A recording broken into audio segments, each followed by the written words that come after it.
Good evening. My name is Joni Beckenhauer. Today is Friday, June 5th, 2009, and welcome to tonight's edition of Big Top News, where we present all circus news all the time.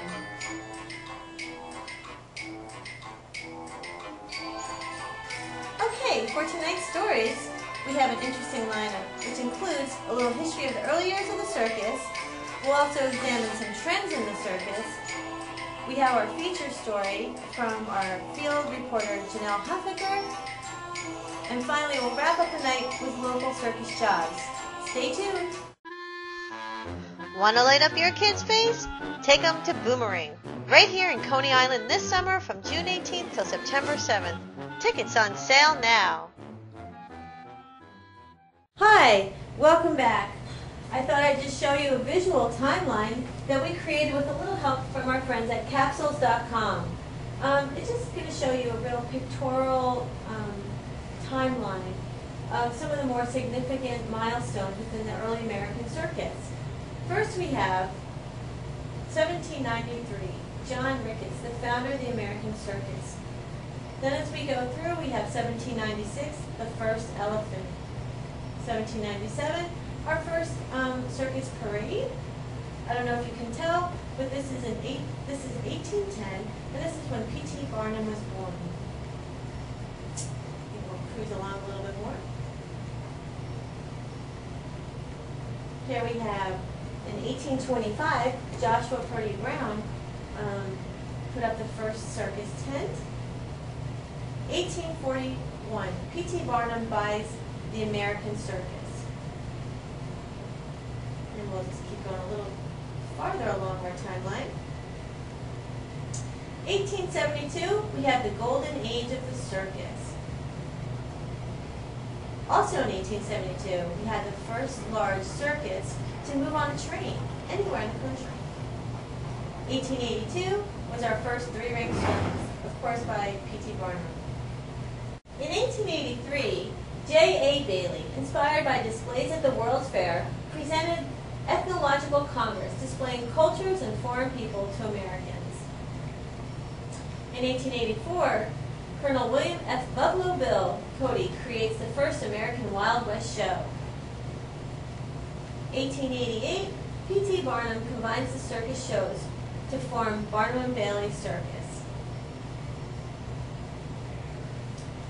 In 1890, Ringling Brothers Circus traveled by rail for the very first time. We move along our little timeline. In 1902, there were approximately 98 circuses and menageries, the highest number ever in U.S. history. 38 traveled by rail, and 7 traveled coast to coast. In 1907, Ringling Brothers acquired Barnum and Bailey Circus for $410,000. In 1919, Ringling Brothers combined their show with Barnum and Bailey Circus to create Ringling Brothers and Barnum and Bailey Combined Circus, the greatest show on earth. Whoa! In 1921, the American Circus Corporation is formed. In 1929, John Ringling buys the American Circus Corporation and Buffalo Bill's Wild West show. Jumping all the way up to 1950, and sort of the conclusion of our timeline, is when the circus started traveling by truck, and they started driving. They eventually did go back to train, but that was kind of the end of the golden era. And that kind of brings us where we are today, to the modern American circus. Hi, the circus season is in full swing, and this season, generally, which runs from late spring until the fall, Ringling Brothers and Barnum and Bailey Circus will be performing 3 different shows on the road, and they will be appearing all over the country. And they're called Boomerang, Zing Zang Zoom, and Over the Top. And this chart is going to show you kind of the cost per ticket for the 3 different shows. Now the shows are playing in different venues as well. Boomerang is playing in Coney Island. Well, it's playing other places too, but the ones I got the ticket prices from are from Coney Island, which is in New York. Zing Zang Zoom, which is going to represent the red column, is playing in St. Louis, Missouri. St. Louis. And Over the Top, which for the ticket pricing, again, I got was from Mobile, Alabama.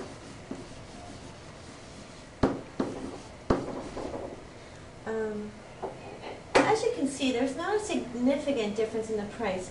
There's just a little bit of a difference for the Zing Zang Zoom show, which is in St. Louis, for the exclusive type of celebrity or ringside seats. And that price is about $75 a ticket, where the other two, for the Boomerang and Over the Top, are pretty consistent at $65. All the other ones are kind of in line, and some of the pricing may be due to a little bit of the venue. Some of the venues have more seating in some areas than they do have in others. So the circus would like to break a certain amount of money to be successful with that show. So generally the prices are consistent throughout, and this is pretty consistent throughout all of the whole country. That's all I have for you. And now our feature story from our field reporter, Janelle Hofecker. Take it, Janelle. Snapshots of America, a special series by Big Top News, reporting by Janelle Hofecker. The Circus. From the traditional pomp and circumstance of circus rings at Coney Island in New York to circus scenes at the Hagenbeck and Wallace Circus sideshow tents, the circus has grown to reflect the changing society and cultures of the American people. During the Great Depression, the circus offered entertainment and an escape from bleak and barren times. Emmett Kelly, more traditionally known as Willie the Clown, grew popular as he hoped for better circumstances. Sold-out shows filled the arenas and galleries at the Madison Square Garden Circus in 1913, but now attendance counts varies. Even as world wars raged on and impacted the lives of the American people, the circus continued to thrive as its mission focused on raising war support. However, the circus's popularity began to decline as televisions, radios, and movies provided more instant entertainment. Issues of race also impacted the circus in the 1950s. The Cold War between the Soviet Union and the disabled rights activists also prompted the shutdown of various sideshow performances that focused on human abnormalities. Human rights activists also protested performances, believing the animals were treated inhumanely and living in cruel conditions. The circus has now evolved into hip-hop under the big top with the Universal Circus, to the French-Canadian-based circus that prides itself in its acrobatic troupe performing to a pulsating musical score and light show in Cirque du Soleil. The show does not use animals, rather the performers may imitate animals. The Big Apple Circus is a not-for-profit circus that extends to the community with various outreach programs. The show uses mainly horses and dogs that show off their talent, and the clowns are friendly, funny, and non-intimidating. Revenue from the show goes to programs such as the Circus of the Senses, which is a circus that is adapted to meet the needs of the vision and hearing impaired. Careers in the circus industry are also growing in numbers, as are the salaries. Whether in the corporate office or traveling with the circus shows, various career opportunities are available to those with varying backgrounds. An accountant may find herself traveling on tour as a public relations manager books shows across the U.S. for the future. People are interested in the performing aspect of the circus can further their training at various academies and participate in courses directly aimed at circus performance. Performers may work indoors and outdoors. They may have high levels of fitness, stamina, and agility. Career opportunities may be growing, but competition remains fierce. Salaries range in the size of the show and its mission. In 1905, there were more than 100 traveling circuses. Today, there are fewer than 24 operating circuses, but this time-old classic entertainment continues to bring joy and laughter to families across the United States. Reporting for Big Top News, Janelle Hofecker. Thanks, Janelle. Our next story is from our affiliate news station reporter, Kristen Cole, from CBS 2 News in New York. What do you have for us, Kristen? If the bleak job market has you wanting to run away and join the circus, you're in luck.